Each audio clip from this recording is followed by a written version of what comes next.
سر ایک پوائنٹ ہے، جب فیملی جو ہے وہ اگر پہلے تو اس کو جو ہے وہ انیبل کرتی رہتی ہے، لیکن کسی ایک جگہ پہ جب اگر فیملی سٹانس بھی لینا چاہے تو ان کی اپنے بچے کے ساتھ ریٹ اسٹیبلش نہیں ہوتی ہے، تو ہم اس ریٹ کو اسٹیبلش کرنے کے لیے کیا کر سکتے ہیں کہ جس کے بعد فیملی بھی اس طرح سے انفلوئنشیل ہو جائے اور اس کی بہتری کے لیے کام کر سکے؟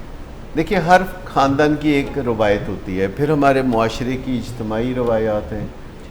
سینکڑوں سالوں سے انسان ایک دوسرے کے ساتھ رشتے میں ہے اور انسان سوشل اینیمل ہے، اور وہ ایک دوسرے کے ساتھ کوآپریشن کے رستے اپناتا رہا ہے، اور ان کو بہت زیادہ تعریف کی نگاہ سے دیکھا جاتا ہے کہ انسان ایک دوسرے کے دکھ درد میں کام آئے، جو کہ بہت اچھی بات ہے. لیکن جیسے کہتے ہیں نا کہ ہر چیز اعتدال سے ہو تو اچھی رہتی ہے. جب ہم ایک دوسرے کے کام آنے میں اعتدال کا دامن ہاتھ سے چھوڑ دیتے ہیں تو وہی چیز جو فائدہ مند تھی وہ نقصان دہ ہو جاتی ہے. اور جب گھروں میں یہ ریٹ کا معاملہ آتا ہے تو بہت اس میں آسانی سے ریٹ کو قائم کیا جا سکتا ہے، کیونکہ دیکھیں معاشرے میں حکومتیں عوام کو کچھ سہولتیں دیتی ہیں اور حکومتیں اپنی ریٹ بھی قائم کرتی ہیں. اسی طرح گھر میں ماں باپ اولاد کو سہولتیں دیتے ہیں اور وہ ریٹ بھی قائم کر سکتے ہیں. لیکن ماں باپ روایتی طور پر اپنی ریٹ اسٹیبلش کرنے کے لیے ان سہولتوں کو اور فائنینشیل ریسورسز کو جو وہ مہیا کر رہے ہوتے ہیں اپنی اولاد کو، وہ استعمال نہیں کرتے. انہیں لگتا ہے کہ یہ قاعدے کرینے کے خلاف ہے، یہ روایت کے خلاف ہے، یا یہ کوئی بری بات ہوگی اگر ہم اپنے بیٹے کو کہیں گے کہ تم سدھر جاؤ، نہیں تو تمہاری یہ گاڑی ہم واپس لے لیں گے، یا اگر تم تعلیم حاصل نہیں کرتے، جاب بھی نہیں کرتے، اور صرف شام کو گاڑی پہ جا کے دوستوں سے تم مستی کرتے ہو، دوستوں کے ساتھ مل کے نشے کرتے ہو، اور رات کو 2-3 بجے گھر آتے ہو، تو گاڑی ہم تمہیں نہیں دے سکتے، اور رات کو جب تم 3 بجے نشہ کر کے آؤ گے تو ہم تمہیں ایئر کنڈیشننگ کی سہولت بھی نہیں دے سکتے. تو گھر والے ہمارے ایسے مشوروں پہ ایک دم چونک اٹھتے ہیں کہ یہ کیسے ممکن ہے. ہم تو انہیں ہمیشہ کہتے رہے ہیں کہ سب کچھ تو اڈا ہے، یہ تو سب کچھ آپ کا ہے، ہماری تو بس ایسے بات ہی ہے. ہم اپنے لیے شاپنگ کرنے جاتے ہیں تو بچوں کے لیے شاپنگ کر کے آ جاتے ہیں. سو ہمارا دل کچھ اس طرح کا بن گیا ہوتا ہے کہ واپسی میں اگر ہمیں کوئی اطمینان بچوں سے نہیں بھی ملتا، کوئی پرائیڈ نہیں بھی ملتا، کوئی تابعداری نہیں بھی ملتی، تو ہم یک طرفہ جو ایک مہربانیوں کا سلسلہ ہے ان کو برقرار رکھتے ہیں، اور ہم سمجھتے ہیں کہ ان مہربانیوں کا ذکر کر کے کسی کو ڈسپلن کرنا بے دید پن ہوگا.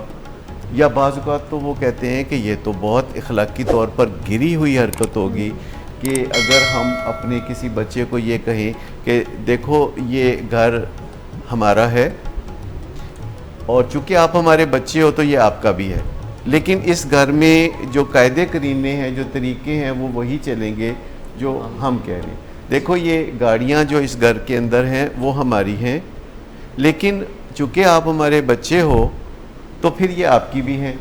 یہ سہولتیں اس گھر کی، یہ اے سی، یہ کھانا، یہ سب چیزیں ایکچولی ہم مہیا کر رہے ہیں، لیکن چونکہ ہمارے آپ بچے ہیں، آپ اچھے طریقے سے ہمارے ساتھ زندگی گزارو تو آپ بھی ان سے استفادہ کر سکتے ہیں. جب ہم اس طرح کا لہجہ سکھانے کی کوشش کرتے ہیں اہل خانہ کو تو وہ کہتے ہیں یہ بہت مشکل ہوگا، اس سے ہمیں بڑا گلٹ ہوگا، اسے ہمارے اپنے دل میں ہم اپنی نظروں میں گر جائیں گے اگر ہم نے اس طرح کی باتیں کی. ہم نے تو ان کو ہمیشہ کہا کہ ہم تو قربانی کے پتلے ہیں، ہم تو تمہارے لیے کچھ بھی کرنا چاہتے ہیں، تو اب ہم یہ باتیں کیسے کہیں. تاریخی طور پر جو ایک سلسلہ چلا آ رہا ہے، جو 200 سال پہلے ہوتا تھا، جو 100 سال پہلے ہوتا تھا، جو 50 سال پہلے ہوتا تھا، یک دم اس کا رخ موڑنے میں کچھ مشکلات ہوتی ہیں. لیکن اگر آپ دوسری طرف دیکھیں تو سیل فون جو پہلے نہیں ہوتا تھا، لینڈ نمبر ہوتا تھا، تو اب ہم سیل فون کو خوشی سے جلدی سے اپنا لیا ہے، یا سفر کے نئے طریقوں کو ہم نے اپنا لیا ہے، یا گھر کے سٹرکچر کو ہم نے American bath room, American kitchen اور امریکن لیونگ روم اور امریکن ڈرائنگ روم بنا لیا ہے. لیکن جہاں تک ہمارا ایک دوسرے کے ساتھ لین دین کا معاملہ ہے، اس کو ہم کسی نہ کسی وجہ سے اپنے کلچر کی پابندی کے اندر رکھنا چاہتے ہیں. آپ کچھ کہہ رہے تھے؟ نہیں سر، میں یہی پوائنٹ ایکچولی ریسکیو کرنے کی ایک عادت سی بھی بن جاتی ہے، شاید اسی لیے وہ اس کو ریلیشن شپ ایڈکشن بھی کہتے ہیں، کہ سم ٹائمز فیملی کو جب منع کیا جاتا ہے کہ آپ نے ریسکیو نہیں کرنا، سو ان کو کچھ وڈرال سے ہوتے ہیں، جیسے ایڈکشن میں وڈرال ہوتے ہیں، کہ اصل میں ہمیں تاریخی طور پر یہ پتہ ہے کہ دوسروں کے کام آنا بہت عظیم کام ہے. تو جب ہم اس طرح اپنے بچوں کے لیے قربانیاں دے رہے ہوتے ہیں تو ہمیں لگتا ہے کہ ہم شہید وفا ہیں. ہمیں اپنے اندر عظمت کی جھلک نظر آتی ہے، اور جب ہم انہیں ڈسپلن کرنے کی طرف آتے ہیں تو وہ عظمت کی جھلک وہاں سے غائب ہونی جب شروع ہوتی ہے تو ہمیں باقاعدہ اس پہ بڑی ندامت ہوتی ہے، اس پہ بڑا صدمہ ہوتا ہے، بڑا ایکچول گریف ہوتا ہے، اور ہم پھر واپس پلٹ کے انہی رویوں کی طرف لوٹ آتے ہیں جن سے معالج ہمیں منع کر رہے ہوتے ہیں.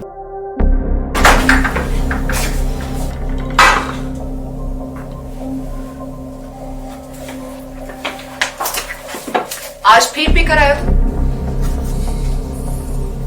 میرا نہیں تو ان بچوں کا ہی خیال کر لو. بند کرو تم اپنی بکواس. لیکن تم اپنی گھٹیا حرکتوں سے باز مت آنا. تم ہو ہی گھٹیا انسان. تم ہوتی کون ہو مجھے روکنے والی؟ تمہارے باپ کے مال کی پیتا ہوں کیا؟ شراب نوشی کی وجہ کردار کی خرابی نہیں، موڈ کی خرابی ہے. شراب نوشی کبھی بھی نشے کی بیماری میں بدل سکتی ہے. نشے کی بیماری ہر سٹیج پر قابل علاج ہے. مدد حاصل کیجیے کیونکہ وہ ایسا نہیں کرے گا. ولنگ ویز سے مدد حاصل کیجیے، کہیں سے بھی مدد حاصل کیجیے، لیکن فوری مدد حاصل کیجیے. جس معجزے کے انتظار میں آپ نے بہت دیر کر دی اب وہ دستک دے رہا ہے. مدد حاصل کیجیے، مدد حاصل کیجیے، مدد حاصل کیجیے.